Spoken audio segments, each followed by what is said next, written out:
Hello, good morning. രാവിലെ എഴുന്നേറ്റിട്ടായില്ല കേട്ടാ, അതാണ് മുക്കാലും ഇതാ ഇന്ത കോലത്തിൽ. പിന്നെ ഇന്ന് നമ്മൾ 3 പേരും നാട്ടിലേക്ക് പോയി. നമ്മൾ 3 പേരെന്ന് പറഞ്ഞാൽ ഞാനും അനുവാദിയും. നാട്ടിൽ കുറച്ച് പരിപാടീസ് ഉണ്ട്. അതെന്തെന്നാണെന്നുള്ളതെല്ലാം വരുന്ന വീഡിയോയിൽ ഞാൻ പറയുന്നതായിരിക്കും കേട്ടോ. പറയുന്നതല്ല, നിങ്ങൾക്ക് കാണിച്ചു തരുന്നതായിരിക്കും. എന്നിട്ട് അങ്ങനെ ഒരു പെട്ടെന്നൊരു ഒരു നാട്ടിലേക്ക് ഒരു ഷോർട്ട് വിസിറ്റ് അല്ലേ, ഷോർട്ട് വെക്കേഷൻ ഉണ്ട്. പിന്നെ രാവിലെ എഴുന്നേറ്റതേയില്ലൂ ഞാൻ. അനുവാദം എഴുന്നേക്കണം. അത്ര സമയം ഒരു 3:30-4 മണിയാണ്. അബുദാബിയിൽ നിന്നാണ് ഫ്ലൈറ്റ് വരുന്നത്. അതുകൊണ്ട് ഇവിടുന്ന് ഷാർജയിൽ നിന്ന് അബുദാബിയിലേക്ക് വെച്ചിട്ട് ട്രാവൽ ഉണ്ടല്ലോ. അതുകൊണ്ട് പിന്നെ അങ്ങനെ കുറച്ച് നേരത്തെ ഇറങ്ങാമെന്ന് വിചാരിച്ചു. അബുദാബി പുതിയ എയർപോർട്ടാണ്. അതുകൊണ്ട് പിന്നെ ഞാനിതുവരെ പോയിട്ടില്ല, ഫസ്റ്റ് ടൈമാണ്. അതിൻ്റെ എന്തെങ്കിലും ഡിഫിക്കൽട്ടീസ് ഉണ്ടെങ്കിൽ അത് കുറച്ച് നേരത്തെ പോയി കഴിഞ്ഞാൽ നമുക്ക് പെട്ടെന്ന് ക്ലിയർ ചെയ്യാമല്ലോ. കറക്റ്റ് ടൈമിൽ എത്തുന്നതിനെക്കാട്ടും നല്ലത് കുറച്ചും കൂടി നേരത്തെ പോകുന്നതല്ലേ. അതുകൊണ്ടാണ് കേട്ടോ നേരത്തെ ഇറങ്ങാമെന്നുള്ളൊരു പ്ലാനിങ്ങിൽ നിൽക്കുന്നത്. പിന്നെ അനുവാദം ആരും എഴുന്നേറ്റില്ല. ഇനിയിപ്പോൾ ഞാൻ റെഡി ആയിട്ട് വേണം അവരെ എണീപ്പിക്കാൻ വേണ്ടിയിട്ട്. ഒന്ന് ഫ്രഷൊക്കെ ആയി സെറ്റായിട്ട് വേണം അവരെ എണീപ്പിക്കാൻ വേണ്ടിയിട്ട്. പിന്നെ വേറെ എന്താപ്പാ, ബാക്കിയുള്ള കാര്യങ്ങളെല്ലാം ഞാൻ റെഡി ആയിട്ട് പറയാം കേട്ടോ. ഓക്കെ, ഒരു മണിക്കൂറെല്ലാം ആവുന്ന സമയത്ത് നമ്മ എല്ലാവരും റെഡിയായിട്ടാ, എല്ലാം സെറ്റാക്കി വെച്ചിട്ടുണ്ട്. ആ ചേട്ടൻ പിന്നെ ഒരു ലഗേജായിട്ട് കൊണ്ടുപോയി വണ്ടിയിൽ വെച്ച് അങ്ങനെ നമ്മൾ ഇറങ്ങിയിട്ടാ. പിന്നെ രാവിലെ തന്നെ ആയതുകൊണ്ട് അധികം വലിയ ട്രാഫിക് ഇല്ല. അതാണെന്ന് വെച്ചിട്ട് നേരത്തെ ഇറങ്ങിയാൽ, അല്ലെങ്കിൽ നമുക്ക് അത്ര നേരത്തെ ഇറങ്ങേണ്ട ആവശ്യമില്ല. കാരണം കുറച്ചും കൂടിയും കഴിഞ്ഞ് കഴിഞ്ഞാൽ നല്ല ട്രാഫിക്കായിരിക്കും. പിന്നെ അബുദാബി എത്താനാവുന്ന സമയത്ത് ചായ കുടിക്കാമെന്നെല്ലാം പറഞ്ഞിട്ടുണ്ടായി. അതിൻ്റെ ഇടയിൽ ചേട്ടനൊന്ന് പുറത്തേക്ക് ഒരു സാധനം വാങ്ങിക്കാൻ വേണ്ടിയിട്ട് പുറത്തേക്ക് അവിടെ നമ്മൾ വണ്ടിയിലിരുന്നു. ചേട്ടൻ വേഗം പോയിട്ട് വാങ്ങിക്കാൻ പോയേ. പിന്നെ അങ്ങനെ ദുബായി എല്ലാം കടന്നു കിട്ടി. ഞാൻ ഫസ്റ്റ് ടൈമാണേ അബുദാബി എയർപോർട്ടിൽ നിന്ന് പോകുന്നത്, പുതിയ എയർപോർട്ടിൽ നിന്ന്.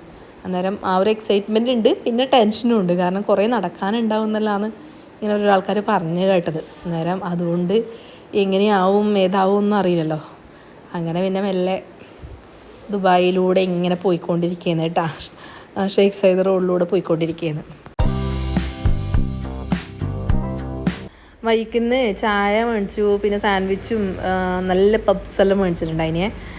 കാരണം ഓരോരോ ഏരിയയിൽ 24 hours വർക്കിംഗ് ആയിട്ടുള്ള കഫ്റ്റീരിയ ഒക്കെ ഉണ്ടാവുമല്ലോ. അന്നേരം അവിടുന്ന് അബുദാബിയിൽ നിന്ന് ആ ഒരു സൈഡിൽ നിന്നാണ് വാങ്ങിച്ചിട്ടുണ്ടായി. എന്നിട്ട് ഒരു ഗ്ലാസ് ചായ എല്ലാം കുടിച്ചുകൊണ്ട് പോകുന്നു, ആ ഉറക്കച്ചടവെല്ലാം ഒന്ന് പോകാൻ വേണ്ടിയിട്ട്. ഞാൻ ഉറങ്ങിയിട്ടുണ്ടായിട്ടില്ല കേട്ടോ. അനുവാദിയും കുറച്ച് സമയം ഉറങ്ങിയിട്ടുണ്ടായിനെ. അങ്ങനെ എയർപോർട്ടിൽ മെല്ലെ എയർപോർട്ട് റോഡ് തപ്പി നടക്കുക. കാരണം ഈ പുതിയ എയർപോർട്ടിലേക്ക് ഇതുവരെ ഇങ്ങോട്ട് നമ്മൾ വന്നിട്ടില്ല. അതുകൊണ്ട് അതിൻ്റെ റൂട്ട് അറിയുന്നു. എന്നാലും ഉള്ളിൽ എനക്കൊരു ടെൻഷൻ. ആ ചേട്ടനെ അങ്ങനത്തെ ഇതിലേക്ക് ടൈം ഉണ്ടല്ലോ എന്നുള്ളൊരു ലേറ്റായിട്ടൊന്നുമില്ലല്ലോ, നേരത്തെ എത്തി നമ്മൾ. അന്നേരം അതുകൊണ്ട് കുഴപ്പമില്ല, ഇനിയിപ്പം നമുക്ക് നോക്കാമെന്നെല്ലാം പറഞ്ഞിട്ട് അങ്ങനെ പോയതാണ്. പക്ഷേ കറക്റ്റ് സ്ഥലത്ത് തന്നെ എത്തി കേട്ടോ. അങ്ങനെ ഫുള്ള് സൈൻ ബോർഡെല്ലാം ഉള്ളതുകൊണ്ട് പിന്നെ പ്രോപ്പറായിട്ട് എത്തുമല്ലോ. അങ്ങനെ പിന്നെ എയർപോർട്ടിൻ്റെ അടുത്തേക്ക് പോയിക്കൊണ്ടിരിക്കുകയാണ് കേട്ടോ ആ റോഡിലൂടെ.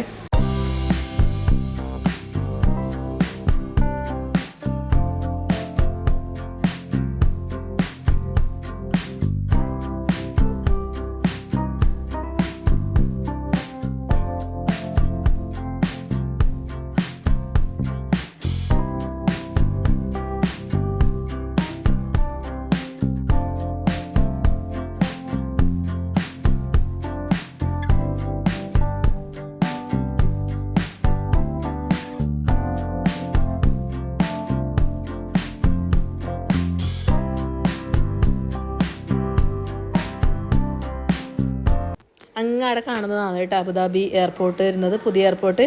പിന്നെ അജയേട്ടൻ എന്നോട് പറഞ്ഞു 2 റൗണ്ട് ഇങ്ങനെ അടിച്ചു. നമുക്ക് പാർക്കിംഗ് എവിടെയാണെന്ന് ഇവിടെ ഡിപ്പാർച്ചർ അതൊരു ചെറിയൊരു കൺഫ്യൂഷനിലുണ്ട്. 1 റൗണ്ട് അടിച്ചു. പിന്നെ മെല്ലെയല്ലേ പോകാനോ, 20-40 ആ ഒരു സ്പീഡിൽ നമുക്ക് പോകാൻ പറ്റുമല്ലോ. അന്നേരം 1 റൗണ്ട് അടിച്ചിട്ട് പിന്നെ ചേട്ടൻ എന്നോട് പറഞ്ഞു നീ ഇറങ്ങിയിട്ട് ലഗേജിലെടുത്ത് ഇറങ്ങും, ഞാൻ വണ്ടി പാർക്ക് ചെയ്തിട്ട് വരാമെന്ന് പറഞ്ഞു. അങ്ങനെ ഞാൻ ഫുള്ള് സെറ്റാക്കി ഏത് ഗേറ്റിലാണ് എങ്ങനെയാണെന്ന് എല്ലാം കണ്ടുപിടിച്ച് അവിടെ നിൽക്കുമ്പോൾ ആ ചേട്ടൻ എത്തി കേട്ടോ. പിന്നെ ലഗേജിലെടുത്തിട്ട് ചേട്ടൻ മുമ്പിൽ നടന്നു. അങ്ങനെ പിന്നെ ബോർഡിംഗ് പാസ് കിട്ടി. അന്നേരം പിന്നെ എനിക്ക് സംശയമായി, D45 അങ്ങനെയാറ്റാണ് ഉണ്ടായത് എൻ്റെ ഗേറ്റ് വരുന്നത്. D45 എന്നെല്ലാം പറയുന്ന സമയത്ത് ദൂരെ അടിങ്ങായിരിക്കുമല്ലോ എന്ന് വിചാരിച്ചിട്ടാണ് നിൽക്കുന്നുണ്ട്. അതിന് അനുവാദം നല്ല എക്സൈറ്റ്മെൻറ്റിലായില്ലേ. ആദ്യക്ക് ചെറിയൊരു ജലദോഷമെല്ലാം ഉണ്ട് കേട്ടോ. ഇനിയിപ്പം നാട്ടിലെത്തുമ്പോൾ എന്തെന്നാവും എന്നുള്ളൊരു ടെൻഷനിലാണ് ഞാനുണ്ടായത്. അന്നേരം ആൾക്കാരെല്ലാം മുന്നോട്ട് നടന്നു പോകുന്നുണ്ട്. അതിൻ്റെ ഇടയിൽ എമിഗ്രേഷൻ്റെ അടുത്തുനിന്ന് ആ ചേട്ടൻ ബൈ ബൈ പറഞ്ഞു കേട്ടാ. അതൊരു സങ്കടമാണ്. നമ്മൾ അത്ര ദിവസം നാട്ടിലേക്ക് പോയി ഷോർട്ടാണോ ലോങ്ങാണോ നമുക്കതൊരു സങ്കടം പിടിച്ച കാര്യമാണ്. അങ്ങനെ പിന്നെ നല്ലൊരു സീറ്റിലിരുന്നു. ഉണ്ട് അവളെ മൂക്കെല്ലാം വല്ലാണ്ട് ഇറിറ്റേഷൻ ഉണ്ട്. അങ്ങനെ നല്ലൊരു സീറ്റ് കണ്ടെത്തി വ്യൂവിലെ സീറ്റ് നോക്കി അവിടെ പോയിട്ട് ഇരുന്നു കേട്ടോ. അന്നേരം ഇവർ ഇതുവരെ നാട്ടിലേക്ക് പോകുമ്പോൾ ടാബൊന്നും എടുത്തിട്ട് പോയില്ല. അന്നേരം ഇവർക്ക് ട്യൂഷനെല്ലാം ഉണ്ട്. പിന്നെ ഞാൻ പിന്നെ വിചാരിച്ചു ടാബ് എടുക്കാമെന്ന് വിചാരിച്ചു. ആദ്യം ആ ബ്ലൂ കളർ ചെയറിലാണ് ഇരുന്നിട്ടുണ്ടായിനി. അന്നേരം അവിടെ നിന്നൊന്നും കാണുന്നൊന്നുമില്ല. അതുകൊണ്ട് പിന്നെ ഇടത്തേക്ക് വന്നിരിക്കുമ്പോൾ സമയം പോകില്ല. കാരണം നമ്മൾ ഓൾറെഡി ഒരു 8 ആകുമ്പം തന്നെ അകത്തേക്ക് എത്തി.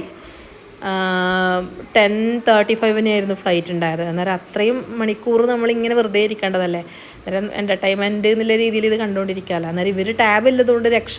സത്യം പറഞ്ഞു കഴിഞ്ഞാൽ അവർ വൈഫൈ കണക്റ്റ് ആക്കിയിട്ട് അതിൽ ടൈം സ്പെൻഡ് ചെയ്തുകൊണ്ടിരിക്കുകയായിരുന്നു. അതുകൊണ്ട് പിന്നെ എനിക്ക് വലിയ ഡിസ്റ്റർബൻസ് ഉണ്ടായിട്ടില്ല രണ്ടാളെയും കൊണ്ട്.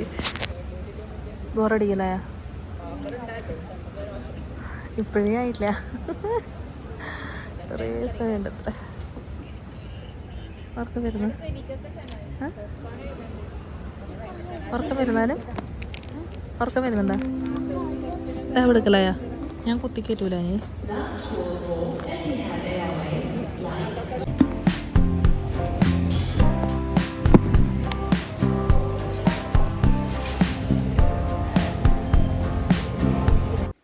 പിന്നെ കുറച്ച് സമയം കഴിഞ്ഞ് ഒരു ഗേറ്റ് ഓപ്പൺ ചെയ്യുന്നതിന് ഒരു 10-15 മിനിറ്റ് മുന്നേൽ നമ്മൾ വാഷ്റൂമിലേക്കെല്ലാം ഒന്ന് പോയിട്ടാണ്.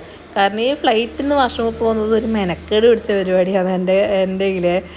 അതുകൊണ്ട് ഞാൻ പിന്നെ വിചാരിച്ചു നേരത്തെ വാഷ്റൂമിൽ പോയി കഴിഞ്ഞാൽ പിന്നെ കുഴപ്പമില്ലല്ലോ പറഞ്ഞിട്ട് അങ്ങനെ നമ്മൾ 3 വാഷ്റൂമിലെല്ലാം പോയിട്ട് സീറ്റ് വേറെ സീറ്റിലിരുന്നു. കാരണം ഗേറ്റിൻ്റെ അടുത്ത് അതാകുമ്പോൾ മുമ്പിൽ ചാടി കയറാമല്ലോ. അങ്ങനെ ഇരുന്നിട്ടുണ്ടായിനെ.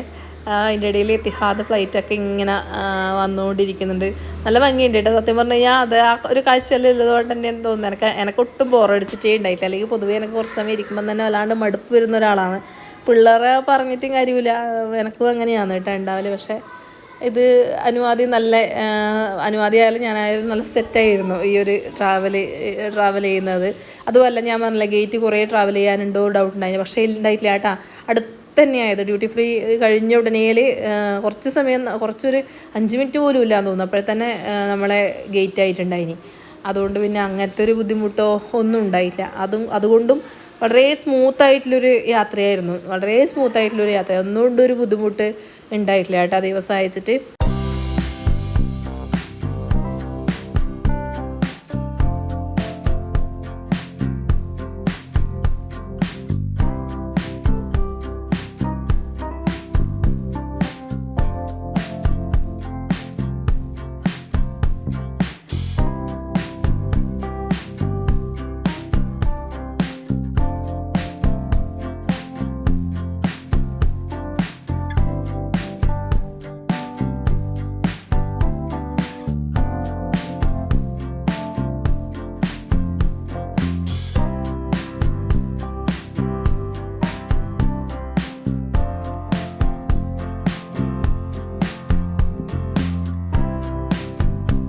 അത് കഴിഞ്ഞിട്ട് കുറച്ച് സമയം കഴിയുമ്പം തന്നെ ഫ്ലൈറ്റിലേക്ക് കയറ്റാൻ തുടങ്ങിയിട്ടുണ്ടായിന് കേട്ടോ. അന്നേരം വേഗം അങ്ങ് ചാടി കയറി. എൻ്റെ സീറ്റ്, നമ്മളെ 3 സീറ്റ് വന്നത് 10ABC അങ്ങനെയായിരുന്നു വന്നിട്ടുണ്ടായത്. അപ്പോഴേക്ക് നോക്കണം, ഒരു കഷ്ടപ്പാട് നോക്കണം. ഞാൻ ആദ്യമായിട്ട് യൂട്യൂബ് തുടങ്ങിയതിന് ശേഷം ആദ്യമായിട്ടാണ് കേട്ടോ നാട്ടിലേക്ക് യാത്ര ചെയ്യുന്നത്. നല്ലൊരു വ്ളോഗും സംഭവങ്ങളും എല്ലാം വീഡിയോ എല്ലാം എടുക്കാമെന്നെല്ലാം വിചാരിച്ച് നിൽക്കുമ്പോൾ എനിക്ക് കിട്ടിയത് വിൻഡോ ഇല്ലാത്ത സീറ്റായിരുന്നു. എൻ്റെ പുറകിലും മുന്നിലും ഉണ്ടായതല്ലാണ്ട് കറക്റ്റ് സ്ഥലത്ത് ഉണ്ടായിട്ടില്ല. ഓൾറെഡി ഞാൻ അനുവോട് ആദ്യമോട് നമ്മൊരു കരാറ് ഉണ്ട്. കാരണം അവർ വിൻഡോ സീറ്റിലിരുന്നാലും ഒരു പ്രാവശ്യം ഞാനും ഇരിക്കും. കാരണം എനിക്കും വീഡിയോയിലെടുക്കാൻ വേണ്ടിയിട്ട്. ഇപ്രാവശ്യം എൻ്റെ ടൈമായിരുന്നു. പക്ഷെ എനിക്ക് എന്ത് ചെയ്യണം മല്ലയ്യ എന്ന് പറഞ്ഞാണ് കഥാസ്ഥേപ്പി. എനിക്ക് വിൻഡോ ഉണ്ടായില്ല. അതുകൊണ്ട് ഞാൻ പിന്നെ ധർമ്മിഷ്ഠയായ അമ്മേനെ പോലെ ഞാൻ പറഞ്ഞു എൻ്റെ സീറ്റ് ഞാൻ അവർക്ക് ഒഴിഞ്ഞു കൊടുത്തു കേട്ടോ. അവർക്ക് പിന്നെ കുഴപ്പമൊന്നുമില്ല, സൈഡിലായിട്ട് ഇരുന്നാലും അങ്ങനെ വലിയ ഇതൊന്നുമില്ല. പിന്നെ കുറച്ച് സമയം അവർ ഗെയിമെല്ലാം നെറ്റില്ലല്ലോ, ഓൾറെഡി വൈഫൈകളെല്ലാം കട്ടായി. അന്നേരം എന്താ പറയുക, ഗൂഗിൾ ക്രോമിൽ ആ ഒരു ഗെയിമില്ലേ ഇങ്ങനെ തുള്ളിക്കൊണ്ടിരിക്കുന്ന ഗെയിം, അത് കണ്ടുകൊണ്ടിരിക്കുകയാണ് കേട്ടോ. എനിക്കിനി ഇങ്ങനെ വല്ലാണ്ട് ബോറടിക്കുവേ. എനിക്ക് ഈ ഫ്ലൈറ്റ് യാത്ര ഏറ്റവും ഇഷ്ടമില്ലാത്ത യാത്രയാണ്. ബാക്കിയുള്ളതല്ലാന്നെങ്കിൽ എന്തെങ്കിലും നമുക്ക് ചെയ്യാം, വൈകുന്നേരം ഇറങ്ങിയിട്ട് വേറെ അടുത്ത ബസ് കയറി പോവാം. പക്ഷേ ഇത് നമുക്കൊരു രക്ഷയിലല്ല. അതിൻ്റെ ഇടയിൽ ആദ്യം എൻ്റെ ടാബിൻ്റെ വാൾപേപ്പർ തന്നെ കാണിച്ചു തരുന്നു കേട്ടോ. ഏതൊരു തെയ്യത്തിൻ്റെ ഫോട്ടോ ആണ് ഞാൻ കണ്ടാങ്ങ. പിന്നെ എന്നിട്ട് ഞാൻ അന്നേരം ആ ഒരു ചിന്തയിലാണ് എന്ത് ആക്കും ഇനിയിപ്പം ഇത്ര ഈ സമയം എങ്ങനെ ടൈം സ്പെൻഡ് ചെയ്യുന്നുള്ളത്. ഇതാണ് കേട്ടോ ഫ്ലൈറ്റിൻ്റെ നമ്മുടെ സീറ്റിൻ്റെ മുകളിലുണ്ടാകുന്ന കുറച്ച് ബട്ടൺസ് എല്ലാം ഉണ്ട്. ഇത് ഏകദേശം എല്ലാവർക്കും അറിയുമായിരിക്കും.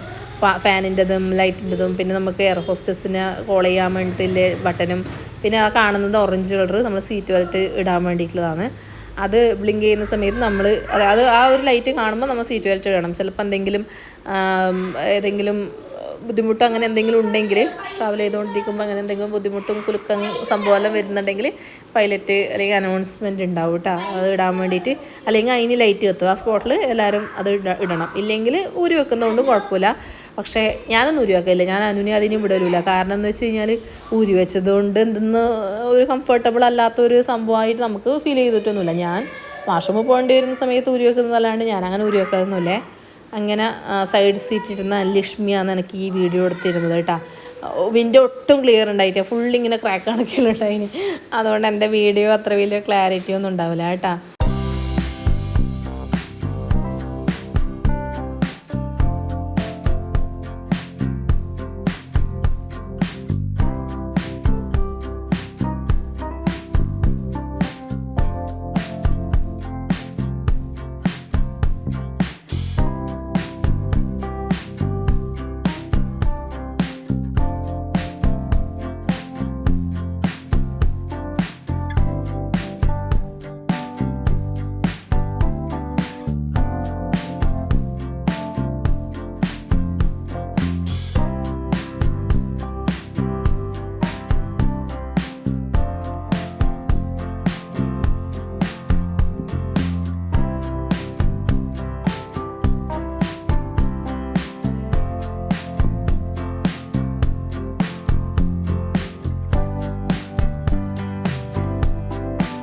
ലാൻഡിങ്ങിൻ്റെ ടൈം ആകുമ്പോൾ തന്നെ ആദ്യക്ക് നല്ല ചെവി വേദന വന്നുവേ. എല്ലാ പ്രാവശ്യവും നാട്ടിലേക്ക് എത്തുന്ന സമയത്ത് ആദ്യക്ക് നല്ല ചെവി വേദന ഉണ്ടാവും കേട്ടോ. ഏകദേശം എല്ലാ റെമഡീസും നോക്കിയതാണ് ഞാൻ, പക്ഷേ ഒന്നും വർക്കൗട്ട് ആവുന്നുണ്ടായില്ല. ഇങ്ങനെ കരയുവേ, സൗണ്ടൊന്നും കേൾക്കൂല. പാവം അന്നേരം കാണുമ്പോൾ സങ്കടമാവും. പക്ഷെ അനുവിനും ഉണ്ടാവലുണ്ട് പൊതുവേ. ഈ പ്രാവശ്യം എന്തോ അത്ര വലിയ സീൻ ഉണ്ടായില്ല. അവളെനിക്ക് വീഡിയോ എടുത്തുകൊണ്ട് കൊടുക്കുമ്പോൾ ഇവളെ സമാധാനിപ്പിക്കുന്നുമുണ്ട്. എന്താ ചെയ്യുക, വെള്ളം കുടിക്കുന്നുണ്ട്, ചുവിങ്കം ഉണ്ട്, ചോക്ലേറ്റ് ഉണ്ട്, ചെവി നന്നായിട്ട് കവർ ചെയ്യുന്നുണ്ട്. എന്നിട്ടും ഒരു രക്ഷയില്ല കേട്ടോ. ഡോക്ടറെല്ലാം കഴിഞ്ഞ പ്രാവശ്യം ഇങ്ങോട്ട് വരുന്ന സമയത്ത് ലാസ്റ്റ് ഞാൻ ഹോസ്പിറ്റലിൽ കാണിച്ചിട്ടുണ്ടായിരുന്നു, ENT കാണിച്ചിട്ടുണ്ടായിരുന്നു. ഡോക്ടർ പറഞ്ഞു ഇങ്ങനെ സിപ്പായിട്ട് വെള്ളം കുടിച്ചാൽ മതിയെന്ന് പറഞ്ഞു. പക്ഷേ അതിലും വർക്കായിട്ടുണ്ടായിട്ടില്ല കേട്ടോ. അതുകൊണ്ട് ആദ്യമൊക്കെ നാട്ടിലേക്ക് വരുന്നതെന്ന് പറയുമ്പോൾ മെയിനായിട്ടുള്ള പേടി ഈ ഒരു സംഭവമാണേ. അങ്ങനെ നമ്മൾ കണ്ണൂർ എയർപോർട്ടിലാണ് ലാൻഡ് ചെയ്യാൻ വേണ്ടിയിട്ട് പോകുന്നത്. ഈ ഒരു ഗ്രീനറി കാണുമ്പോൾ തന്നെ വല്ലാത്തൊരു സന്തോഷമാണല്ലേ. ഇപ്പോൾ നമ്മളത് അങ്ങനെ ഒരു പെട്ടെന്നുള്ളൊരു വിസിറ്റ് ആയതുകൊണ്ട് ഡബിൾ ഹാപ്പി എന്ന് പറയില്ലേ, അങ്ങനെ ഗ്രൗണ്ട് ടച്ച് ചെയ്ത് നമ്മൾ ഫ്ലൈറ്റിൽ നിന്ന് ഇറങ്ങി. പിന്നെ അധികം കണ്ണൂർ എയർപോർട്ട് അധികം വലിയ കൺജസ്റ്റഡോ സംഭവങ്ങളൊന്നും അല്ല. സംഭവം പെട്ടെന്ന് തീരുന്നു വിചാരിക്കുന്നു. ലഗേജും കൂടി പെട്ടെന്ന് കിട്ടിക്കഴിഞ്ഞാൽ നമുക്ക് പെട്ടെന്ന് വീട്ടിലേക്ക് പോവാം. 4 മണിക്കാണ് കേട്ടോ, ഇന്ത്യൻ ടൈം 4 മണിക്കാണ് ലാൻഡിങ് കാണിച്ചത്. പക്ഷേ നമ്മളൊരു 3 മണിയാകുമ്പം തന്നെ ഫ്ലൈറ്റ് ലാൻഡ് ചെയ്തിട്ടുണ്ടായിനി. അന്നേരം നമ്മളെന്തായാലും 4 മണിയാകുമ്പോൾ പുറത്തേക്ക് തന്നെ ഇറങ്ങുമായിരിക്കും. അന്നേരം അച്ഛനും അമ്മയാണ് കൂട്ടാൻ വരുന്നത്. അന്നേരം അവർ വന്നിട്ടുണ്ടാവും എന്ന് പ്രതീക്ഷിക്കുന്നത്. ഇതിപ്പോൾ ഇമിഗ്രേഷനിൽ ക്യൂ നിൽക്കുന്നതാണ് കേട്ടോ. ഇമിഗ്രേഷനിലെ ക്യൂ എല്ലാം കഴിഞ്ഞ് എല്ലാം ചെക്കിങ് സംഭവങ്ങളെല്ലാം കഴിഞ്ഞ് നമ്മൾ നേരെ താഴോട്ട് ഇറങ്ങിപ്പോവേനെ ലഗേജ് എടുക്കാൻ വേണ്ടിയിട്ട്. അന്നേരം ഇനിയിപ്പോൾ ആടെ എത്ര സമയം നിൽക്കേണ്ടി വരും, എപ്പോഴാണ് ലഗേജ് കിട്ടുക എന്നൊരു ഐഡിയ ഇല്ല. പെട്ടെന്ന് കിട്ടിക്കഴിഞ്ഞാൽ പെട്ടെന്ന് പുറത്തേക്ക് ഇറങ്ങാമെന്നുള്ളൊരു ചിന്തയിലാണ് പോകുന്നത്. പക്ഷേ എന്ത് പറയാം, ഞാൻ അവിടെ എത്തിയ ഉടനേൽ 1, 2 അല്ല 3 എല്ലാ പെട്ടികളും പെട്ടെന്ന് ചടയെന്ന് പറഞ്ഞിട്ട് വന്നുവേ. അത് കാണുമ്പോൾ തന്നെ എനിക്കൊരു സന്തോഷമായി. കാരണം ഒന്ന് വെച്ച് സെറ്റാകുമ്പോഴൊക്കെ തന്നെ അടുത്തത് വന്നു. അങ്ങനെ അത് കഴിയുമ്പോഴേക്ക് ലാസ്റ്റത്തത് വന്നു. അങ്ങനെ എല്ലാം കൂടി നമുക്ക് കിട്ടിയിട്ടാ. ഇനിയിപ്പോൾ നമുക്ക് നേരെ പുറത്തേക്ക് പോവാം. ഒന്നാമത് എൻ്റെ സിമ്മ് വർക്കാവുന്നില്ല, ഏകദേശം 1 വർഷമായില്ലേ. അതുകൊണ്ട് ഇവിടുത്തെ നാട്ടിലത്തെ സിമ്മ് വർക്കാവും. പക്ഷേ UAE സിമ്മ് വർക്കാവുന്നതുകൊണ്ട് എനിക്ക് അജയേട്ടനെ കോൾ ചെയ്യാൻ വേണ്ടിയിട്ട് പറ്റിയിട്ടുണ്ടായിരുന്നു. അജയേട്ടൻ എത്തിയെന്നുള്ളത് അറിഞ്ഞുവേ. പക്ഷേ അച്ഛനും നമുക്ക് അറിയുന്നുണ്ടാവില്ലല്ലോ. അതുകൊണ്ട് പിന്നെ ഞാൻ നേരെ പുറത്തേക്ക് ഇറങ്ങാൻ വേണ്ടിയിട്ട് നിൽക്കുന്നു കേട്ടോ. അതിൽ വീഡിയോ എടുക്കുന്നത് എനിക്ക് തോന്നുന്നു അനുവാണ്. ആദ്യം വേഗത കണ്ട ആദ്യമാണ് പോകുന്നത്. അവിടെ എത്തുന്ന സമയത്ത് ആ ഡോർ ഓപ്പൺ ആവുന്നില്ല, ഓട്ടോമാറ്റിക് ഡോറല്ലേ, അത് ഓപ്പൺ ആവുന്നില്ല. പിന്നെ എന്ത് ചെയ്യേണ്ടതെന്ന് പറയുമ്പോൾ ഒരു സ്റ്റാഫ് വന്നിട്ട് എന്തോ പ്രസ് ചെയ്യുമ്പോൾ അത് ഓപ്പൺ ആയിട്ടാണ്. അങ്ങനെ അതാ അച്ഛനും മമ്മിയും അവിടെ എത്തിയിട്ടുണ്ട്. ആദ്യം ഓടി, അനുവിന് എന്ത് ചെയ്യണം എന്നറിയുന്നില്ല, കാരണം ഫോൺ അവളെ കയ്യിലാണ്. പിന്നെ കുഴപ്പമില്ല, അതെല്ലാം ഇവർക്ക് മെമ്മറി ആയിട്ട് കിടക്കാൻ നല്ല ഇഷ്ടമാണ് കേട്ടോ. ഇതെല്ലാം ഒരു മെമ്മറി അല്ലേ. പിന്നെ അതിൻ്റെ ഇടയിൽ എന്നെ കാണിക്കുന്നുണ്ട്. ഞാൻ പിന്നെ പറഞ്ഞു ഓഫാക്കിക്കോ മതി എന്നെല്ലാം പറയുന്നുണ്ട്. പക്ഷേ കുറച്ച് സമയം അവളെ എടുത്തിന് കേട്ടാ. അപ്പോഴേക്കും അവരൊരു 10 മിനിറ്റ് മുന്നേ വന്നതേ ഇല്ലൂ എന്ന് പറഞ്ഞു. അങ്ങനെ പിന്നെ എല്ലാം ലഗേജെല്ലാം കയറ്റി നമ്മൾ നേരെ നാട്ടിലേക്ക് വീട്ടിലേക്ക് പോലായി. വീട്ടിലേക്ക് പോലായി. അത്യാവശ്യം മോശമില്ലാത്ത ട്രാഫിക്കെല്ലാം കിട്ടിയിട്ടുണ്ടായി കേട്ടോ. അതിൻ്റെ ഇടയിൽ ഫുഡ് കഴിക്കാൻ കയറിയിട്ടുണ്ടായിനെ. നല്ല നെയ്പ്പത്തലും ബീഫ് കറിയെല്ലാം കഴിച്ചിട്ടുണ്ടായി. അനു ആദ്യം കഴിച്ചിട്ടില്ല. അനു ആദ്യം ആകെ പൈനാപ്പിൾ ജ്യൂസ് മാത്രമേ കുടിച്ചിട്ടു, വേറൊന്നും കുടിച്ചിട്ടുണ്ടായില്ല. അങ്ങനെ നമ്മൾ കണ്ണൂർ കഴിഞ്ഞ് എല്ലാം മെല്ലെ തളിപ്പറമ്പ് കഴിഞ്ഞ് പയ്യന്നൂർ കഴിഞ്ഞ് അങ്ങനെ ട്രാവൽ ചെയ്തുകൊണ്ടിരിക്കുകയാണ് കേട്ടോ. ഇതിപ്പോൾ ഇവിടെ എത്തിയതിപ്പോൾ എനിക്ക് സ്ഥലം ചോദിച്ചു കഴിഞ്ഞാൽ അറിയില്ല. ആ ഒരു റൂട്ട് ഇപ്പം ഓരോരോ സമയം ഓരോരോ റൂട്ടിലൂടെയാണ് അച്ഛൻ പോലെ. മുയ്യം വഴിയാണ് ഇപ്രാവശ്യം ചെറുത്തൂരേക്ക് പയ്യന്നൂരേക്ക് വന്നിട്ടുണ്ടായത് കേട്ടോ. മുയ്യം അങ്ങനെ ആ ഒരു റൂട്ടിലായിരുന്നു. എന്നിട്ട് തളിപ്പറമ്പിലേക്ക് കയറുക, തളിപ്പറമ്പിൽ നിന്ന് അങ്ങനെ ആ ഒരു റൂട്ടായിരുന്നു. നല്ല രസമാണ് ആ ഒരു റൂട്ട്, നല്ല ഭംഗിയാണ് കാണാൻ വേണ്ടിയിട്ട്. അപ്പുറം ഇപ്പുറം ഇങ്ങനെ കൃഷിയും ചീരകൃഷിയെല്ലാം ആയിട്ട് കുറേ ഇങ്ങനെ വിൽക്കുന്നതെല്ലാം ഉണ്ടാവും കേട്ടോ. പക്ഷേ നമ്മൾ ഇങ്ങനെ ഇങ്ങനത്തെ ഒരു ടയേർഡായിട്ടുള്ള സമയത്ത് അധികം വലിയ സൈഡൊന്നും കിട്ടുകയൊന്നും ചെയ്യില്ല പാർക്ക് ചെയ്യാൻ. പിന്നെ ടയേർഡ് ആയതുകൊണ്ട് പിന്നെ അതൊന്നും വാങ്ങിക്കാനൊന്നും നിന്നിട്ടില്ലേ. കണ്ട സൈഡിലെല്ലാം പോകാനില്ല. ഇങ്ങനത്തെ നല്ല നല്ല നല്ല രസമാണ് കാണാൻ വേണ്ടിയിട്ട്. എനിക്ക് നല്ല ഇഷ്ടമാണ്. എനിക്ക് മംഗലാവ് വരുന്നതിനെക്കാട്ടും ഇഷ്ടം ഇങ്ങനെയാണ് കേട്ടോ. ആദ്യം ഇങ്ങനെ കണ്ണും വെച്ചിരിക്കുന്നുണ്ട്. പക്ഷെ അമ്മ നല്ല ഉറക്കമായിരുന്നു. അച്ഛൻ എന്തോ ആലോചിച്ച് വണ്ടി എടുത്തുകൊണ്ടിരിക്കുന്നുണ്ട്, ഒട്ടും മൈൻഡ് ആക്കുന്നില്ല. മസിൽ പിടിച്ച് വണ്ടി ഓടിക്കുന്നുണ്ട്. ഞാൻ വീഡിയോ എടുത്തു കഴിഞ്ഞാൽ അച്ഛനൊട്ടും വിട്ടു കൊടുക്കില്ല. അച്ഛൻ്റെ ഡ്രൈവിങ്ങിൽ മുഴുകിയിരിക്കുന്നു. പക്ഷേ വീഡിയോ എടുക്കുന്നത് കണ്ടിട്ടില്ല എന്ന് തോന്നുന്നു. പാവം, ഞാൻ വെറുതെ പറയുന്നതാണ് കേട്ടാ. അങ്ങനെ നമ്മൾ റോഡ് പണിയെല്ലാം ഓക്കെ ആണ്. എന്നാലും ഫുള്ള് കഴിഞ്ഞിട്ടുണ്ടെങ്കിൽ പെട്ടെന്ന് എത്തുമായിരുന്നു, അതൊരാഗ്രഹം. പിന്നെ അതിൻ്റെ ഇടയിൽ കുറച്ച് കഴിയുമ്പം തന്നെ അനുവാദിയെല്ലാം നന്നായിട്ട് ഉറങ്ങി. പിന്നെ നമ്മൾ ട്രാഫിക്കും അതും ഇതുമെല്ലാം ആയിട്ട് അവിടെ എത്താൻ വേണ്ടിയിട്ട് കുറച്ച് ലേറ്റായി. പിന്നെ ATM പൈസ എടുക്കാനുണ്ടായിനി, അങ്ങനെ എടുക്കാൻ ഇറങ്ങി. ഇതിപ്പോൾ ചെറുവത്തൂർ നമ്മളെ ടൗണാണ്, ചെറുവത്തൂർ ടൗണാണ്. അന്നേരം ഇരുട്ടാവാൻ തുടങ്ങിയേ. ഇവിടെ നല്ല കൺജസ്റ്റഡ് ആണ് കേട്ടോ. ഇവിടെ നിന്ന് കടന്ന് കിട്ടൽ പറഞ്ഞാൽ വൈകുന്നേരം ചിലപ്പോൾ ഒന്ന് ശ്രദ്ധിക്കാണ്ട് കിടക്കുന്നവരിലുണ്ടാവും. നല്ല പേടിയാണ്. എനിക്ക് ഇവിടെ എത്തുമ്പോൾ ഇങ്ങനെ ഒരു നെഞ്ഞിനൊരു ടിറ്റ് ഇടിക്കും. എന്തോ ഒരു പേടി പിടിച്ചൊരു സ്ഥലമാണ്. അന്നേരം അങ്ങനെ നമ്മൾ ചെറുവത്തൂരെത്തി. ഇനിയിപ്പോൾ നേരെ അജയേട്ടൻ്റെ വീട്ടിലേക്കാണ് കേട്ടോ പോകുന്നത്. എന്നെ അവിടെ വിട്ടിട്ട് ഇവർ നേരെ എൻ്റെ അച്ഛനും അമ്മയാണേ. അന്നേരം അവർ എൻ്റെ വീട്ടിലേക്ക് പോവും, ഞാൻ അടുത്തേക്ക് പോവും. അങ്ങനെയാണ്. എന്നിട്ട് പിന്നെ ടൗണിൽ നിന്ന് നേരെ എൻ്റെ വീട് കുട്ടമത്ത് എന്ന് പറഞ്ഞ ഹസ്ബൻഡിൻ്റെ വീട് കുട്ടമത്ത് എന്ന് പറഞ്ഞ സ്ഥലത്താണ്. എൻ്റെ വീട് മുഴക്കോത്ത് എന്ന് പറയും. കയ്യൂരേക്ക് പോകുന്ന വഴിയാണ് കേട്ടോ, മുഴക്കോത്ത് എന്ന് പറയും. അങ്ങനെ കുട്ടമത്തേക്ക് രണ്ടും ഒരേ റൂട്ടാണ് കേട്ടോ പോകേണ്ടത്.